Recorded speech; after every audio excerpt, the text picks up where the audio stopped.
Halo sahabat, jangan lupa di like dan juga di subscribe serta tekan lonceng agar kalian tidak ketinggalan video-video dan informasi menarik lainnya. Terima kasih. Pembacaan dari Kitab Wahyu. Aku, Yohanes, melihat seorang malaikat muncul dari tempat matahari terbit.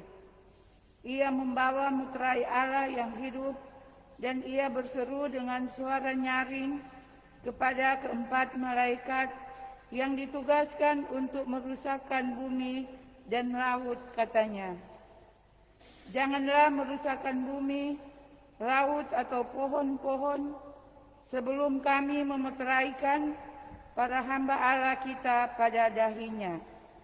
Lalu aku mendengar jumlah mereka yang dimeteraikan itu 144.000 dari semua suku keturunan Israel. Sesudah itu aku melihat suatu himpunan besar yang tak terhitung banyaknya. Mereka terdiri dari segala bangsa dan suku, rakyat dan bahasa. Mereka berdiri di depan singgasana dan di hadapan Anak Domba. Berpakaian jubah putih sambil memegang daun palma.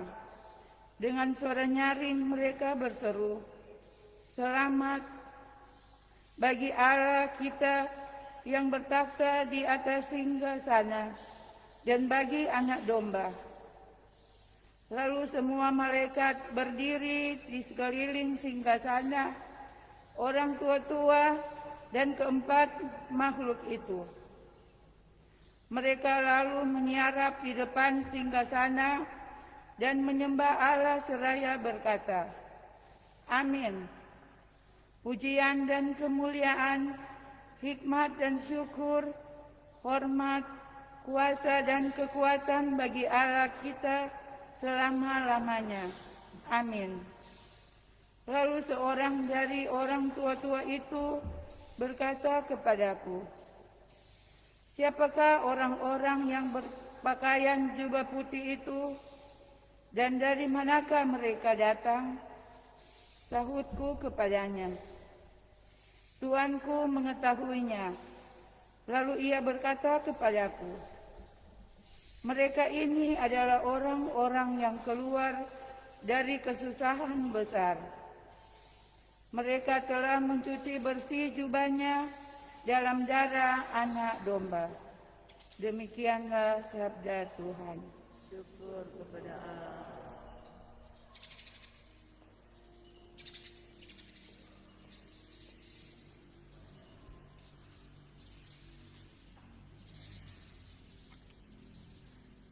Mazmur tanggapan.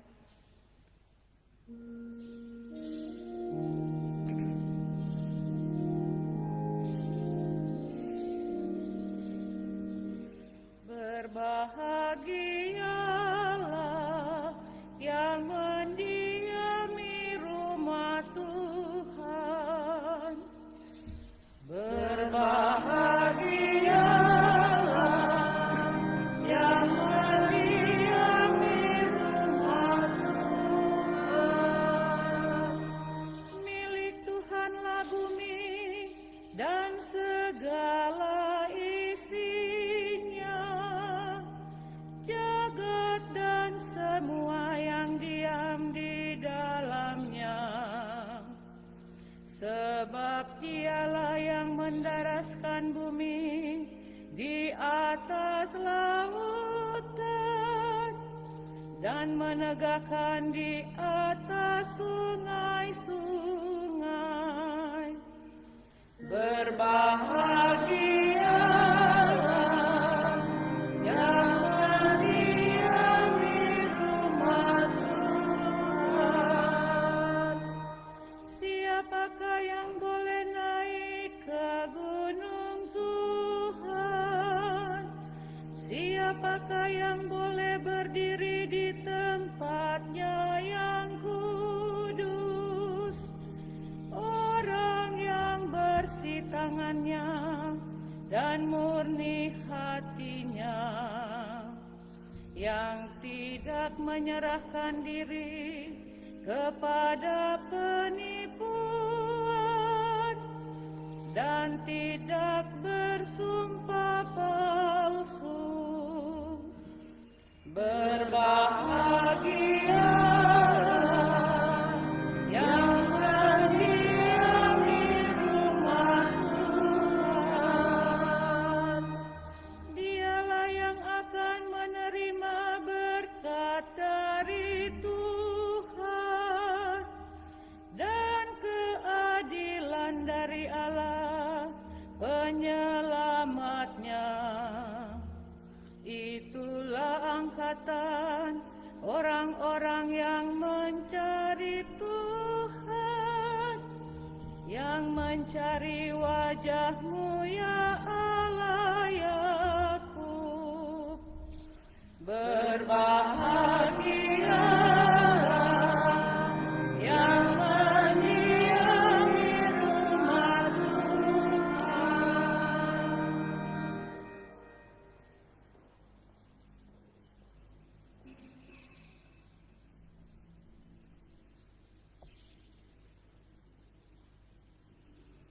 Pembacaan dari surat pertama Rasul Yohanes. Saudara-saudara terkasih, lihatlah betapa Bapa mengasihi kita sampai kita dinamakan anak-anak Allah, dan kita sungguh benar anak-anak Allah. Karena itu, dunia tidak mengenal kita, sebab dunia tidak mengenal Allah. Saudara-saudara terkasih, sekarang ini kita sudah anak-anak Allah. Bagaimana keadaan kita kelak belum dinyatakan. Akan tetapi kita tahu, bila Kristus menyatakan diri, kita akan menjadi serupa dengan Dia. Sebab kita akan melihat Dia dalam keadaannya yang sebenarnya. Setiap orang yang menaruh harapan itu kepada Kristus menguduskan dirinya, sebagaimana Kristus pun kudus adanya. Demikianlah sabda Tuhan. Syukur pada Allah.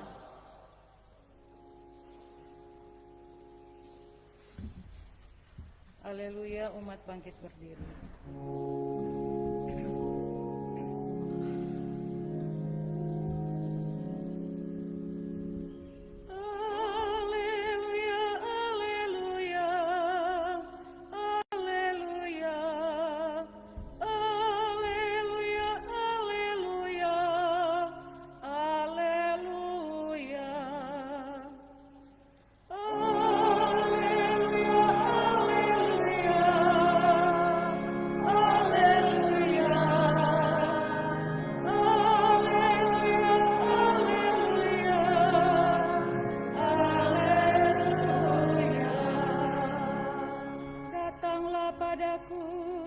Kamu semua yang letih lesu dan berbeban berat, aku akan membuat kamu lega. Haleluya, haleluya, haleluya, haleluya, haleluya, haleluya.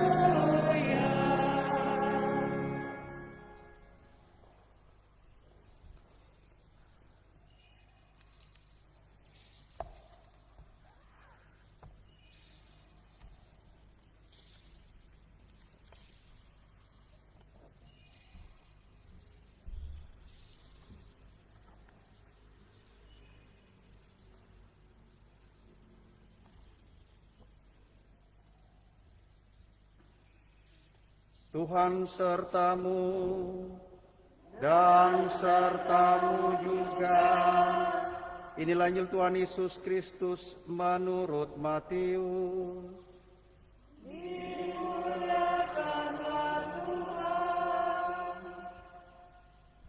Sekali peristiwa, ketika melihat orang banyak, naiklah Yesus ke atas bukit.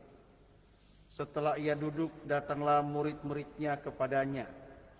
Lalu Yesus pun mulai berbicara dan mengajar mereka, katanya, "Berbahagialah orang yang miskin di hadapan Allah, karena merekalah yang empunya kerajaan surga. Berbahagialah orang yang berduka cita, karena mereka akan dihibur. Berbahagialah orang yang lemah lembut, karena mereka akan memiliki bumi. Berbahagialah orang yang lapar dan haus akan kebenaran, karena mereka akan dipuaskan. Berbahagialah orang yang murah hati, karena mereka akan beroleh kemurahan. Berbahagialah orang yang suci hatinya, karena mereka akan melihat Allah. Berbahagialah orang yang membawa damai, karena mereka akan disebut anak-anak Allah. Berbahagialah orang yang dianiaya demi kebenaran, karena merekalah yang punya kerajaan surga. Berbahagialah kamu jika karena aku kamu dicela dan dianiaya, dan kepadamu difitnahkan segala yang jahat. Bersukacitalah dan bergembiralah, sebab besarlah upahmu di surga." Demikianlah Injil Tuhan. Terpujilah Kristus.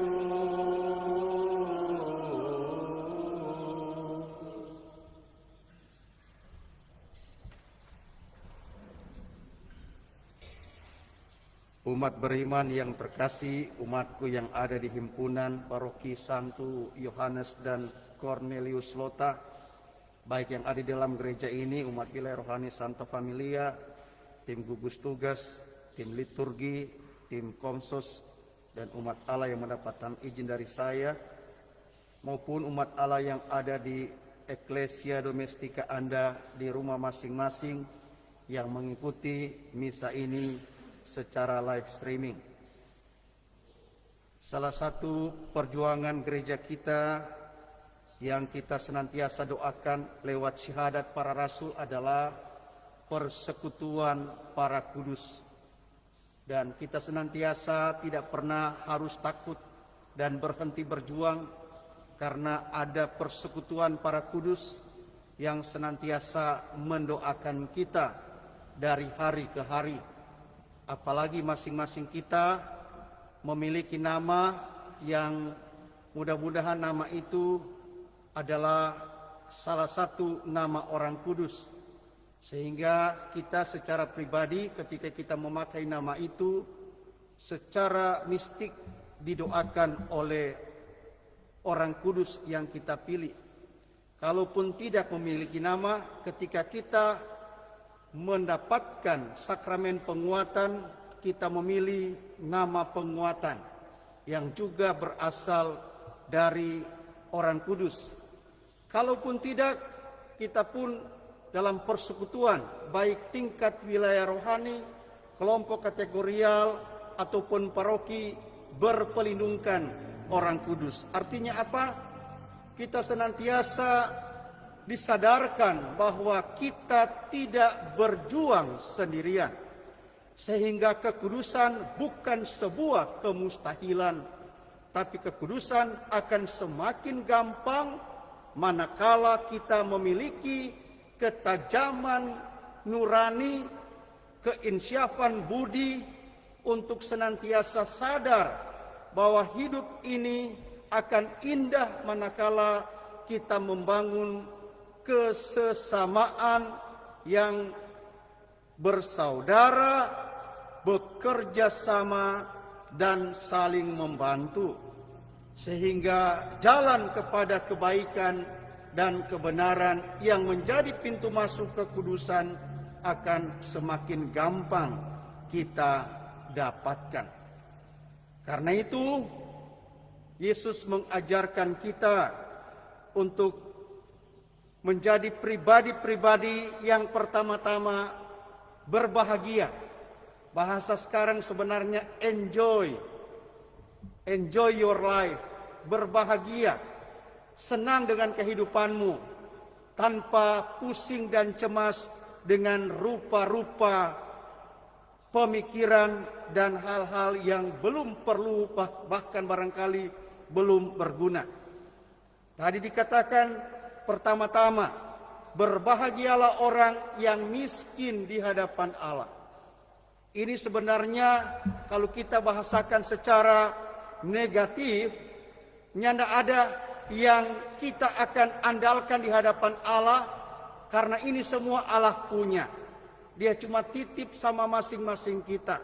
Sehingga saya banyak kali katakan, tidak usah sombong.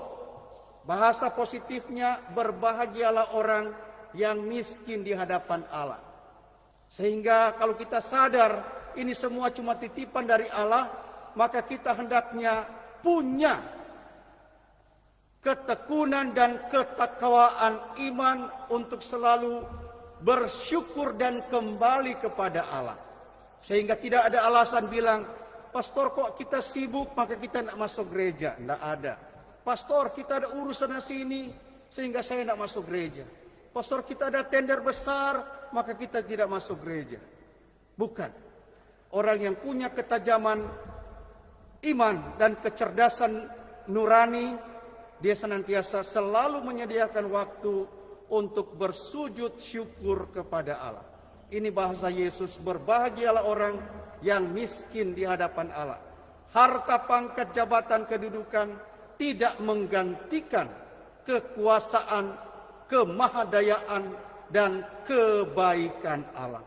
Maka biarpun kita sibuk, biarpun kita hebat dengan berbagai macam aktivitas, bahkan satu hari sampai 25 jam, semua akan kembali kepada Allah. Maka Yesus sangat benar menegaskan kepada para murid. Dia bilang, berbahagialah orang yang miskin di hadapan Allah, karena merekalah yang empunya kerajaan Allah. Dari sana aplikasinya adalah kita senantiasa membangun diri seperti dalam Mazmur tanggapan. Bersih tangan dan suci hati. Jadi kita karena suka berbahagia orang yang miskin di hadapan Allah, selalu bersih tangan dan suci hati. Artinya apa? Bahasa sekarang, jangan makan dengan apa yang Anda tidak kerjakan. Makan dari jerih lelah Anda. Dan itulah orang yang berbahagia. Bukan jangan cuma makan percuma. Maka saya himbau kepada anak-anak muda, Anda punya tugas adalah mempersiapkan masa depan dengan bersekolah, dengan menggapai cita-cita. Maka manfaatkan masa muda Anda dengan sebaik-baiknya agar Anda menjadi generasi masa depan gereja dan masyarakat. Jangan hanya menghabiskan waktumu dengan berfoya-foya dan hidup mewah dan seenaknya. Bersih tangan dan suci hati. Sehingga kita punya kepekaan dan suasana bela rasa untuk selalu berbelas kasih dengan orang lain. Sehingga sangat berbahaya orang yang sangat egois dan tidak mampu berbela rasa dan berbelas kasih kepada orang lain. Barangkali DP makanan busuk semua di lemari, dia susah untuk berbagi dengan orang lain. Maka orang yang senantiasa sadar bersih tangan dan suci hati, dia selalu punya kepekaan nurani, rela berbagi. Bukan karena dia kaya, bukan karena dia berlimpah, tapi karena dia peduli dan melihat sesama manusia yang wajib ditolong manakala dia memang harus ditolong. Dan itulah jalan menuju kesucian. Sehingga jalan menuju kesucian tidak jauh di tempat sana, tapi jalan menuju kesucian ada di kesekitaran hidup kita. Bahkan kita hadapi sehari-hari. Manakala kita mulai bahasa saya, baku bae, baku tolong, baku bikin maju. Itu pintu gerbang kepada kesucian sudah sedang kita lakukan. Apalagi kemarin pada misa penutupan bulan Rosario, saya mengatakan kepada para pengurus wilayah rohani DPP, pengurus kelompok kategorial, kalian inilah orang-orang yang istimewa, yang bekerja melayani Tuhan tanpa memperhitungkan upah. tanpa memperhitungkan upah dan juga tanpa menuntut upah, tetapi suka melayani Tuhan. Karena apa? Berbahagialah dan bersukacita dan bergembiralah, sebab besarlah upahmu di surga. Dan itulah keindahan pelayanan dalam gereja Katolik. Karena mengambil bagian dan mengaplikasikan nasihat Injili Tuhan Yesus. Maka baik saya secara keras bilang, bertobat orang yang melayani dengan pamrih, melayani Tuhan dalam persekutuan gereja dengan pamrih. Kita berupaya untuk melayani Tuhan tanpa pamrih di tengah keterbatasan, bahkan di tengah kekurangan kehidupan kita. Tuhan tidak menuntut kita suci dulu baru melayani Dia, tapi Tuhan meminta kita apa adanya hidup kita, melayani Dia dengan tulus dalam terang persekutuan iman di hadapan di dalam lingkungan paroki, wilayah-wilayah rohani dan kelompok-kelompok kategorial. Sehingga orang yang punya pola pikir begitu, dia tidak pernah meraju dalam pelayanan. Lalu orang yang punya pikiran begitu, dia tidak pernah meraju dalam pelayanan. Karena dia bukan melayani Pastor Rein Saneba. Dia bukan melayani karena ketua dewan barangkali Bapak ini, enggak. Dia melayani Tuhan kebetulan dalam kebersamaan dengan Pastor Rein Saneba. Sehingga saya sekali lagi mengatakan, Tuhan tidak menuntut Anda suci dan hebat dulu baru melayani Tuhan. Tapi Tuhan meminta Anda memberi diri, apa adanya dirimu untuk melayani Dia. Dan itu sangat indah. Dan itu sebenarnya jalan kepada kekudusan kita sedang upayakan. Dan semoga jalan kepada kekudusan itu kita bingkai dalam tindakan-tindakan kebenaran. Biarpun kadangkala kebenaran teraniaya oleh kesombongan, oleh kecuekan, oleh manipulasi, tapi benar tetap benar di hadapan Allah. Maka kita hendaknya tetap membiasakan diri hidup dalam kebenaran. Dan kebenaran ini salah satu aplikasinya, kita diharapkan selalu membawa damai, tidak membawa percecokan, tidak membawa perselisihan, tidak membawa perpecahan, tapi selalu membawa damai. Efek dari kebenaran adalah kita selalu membawa damai. Berbahagialah orang yang membawa damai, karena mereka akan disebut anak-anak Allah. Maka orang Katolik, dia punya tugas utama adalah membawa damai. Maka saya bilang bertobat itu para provokator, Carlota untuk mendatangkan perpecahan. Bawa damai dengan kata-kata kebenaran. Apalagi dikatakan tadi, berbahagialah mereka yang dianiaya demi kebenaran, karena merekalah yang punya kerajaan surga. Tadi saya katakan benar tetap benar. Maka benar tetap benar di hadapan Allah. Maka jangan jadi salah. Karena kebenaran yang direkayasa oleh kekuasaan dan kekuatan manusia. Apalagi barangkali sebentar bulan Desember tanggal 9 ada pilkada. Orang mulai mata biru kalau dapat doi. Biarpun sebenarnya dia punya hati nurani, misalnya cucu nomor 8, karena barangkali nomor 9 dikasih doi, biru DP mata. Maka dia cucu nomor 9. Biarpun barangkali track record nomor 9 itu manusia yang koruptif, manipulatif, dan bahkan tidak membangun negara kesatuan Republik Indonesia. Maka Bapak, Ibu, Saudara-saudari umatku yang beriman, benar tetap benar di hadapan Tuhan. Bahkan kebenaran itu biarpun teraniaya, rajinlah bertahan dan berbuat dalam kebenaran. Karena kebenaran itu membuat engkau memiliki kerajaan surga. Sehingga saya katakan pada khotbah-khotbah minggu lalu, pandemi COVID-19 tidak membuat imanmu luntur. Pandemi COVID-19 tidak membuat engkau membiasakan diri untuk tidak masuk gereja. Tidak membenarkan dirimu untuk lupa daratan, tidak mencari Tuhan, entah lewat misa sakramental faktual di tempat ini ataupun misa sakramental virtual di live streaming. Anda bahkan menggantikan itu, kesempatan itu dengan berfoya-foya di pantai. Kau bilang, siapa nak masuk gereja? Covid kok, pastor?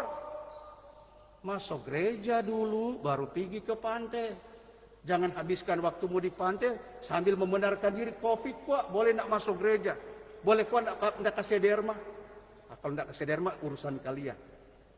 Tapi kalau masuk gereja, itu urusan saya. Dan saya harus katakan kepada umat saya, setiap jam 8, kalau Anda tidak mendapatkan waktu untuk datang ke gereja, ikutilah, temuilah Tuhan dalam misa live streaming. Ataupun yang tidak mendapatkan kesempatan pada jam 6, temuilah Tuhan, ikutilah misa live streaming. Jangan membenarkan diri dengan bilang, Covid kok boleh tidak masuk gereja. Anda keliru dalam pola pikir sedemikian. Bahkan kalaupun tidak ada kesempatan, karena barangkali Anda kehabisan data, bukalah puji syukur dan beribadah sabda tanpa imam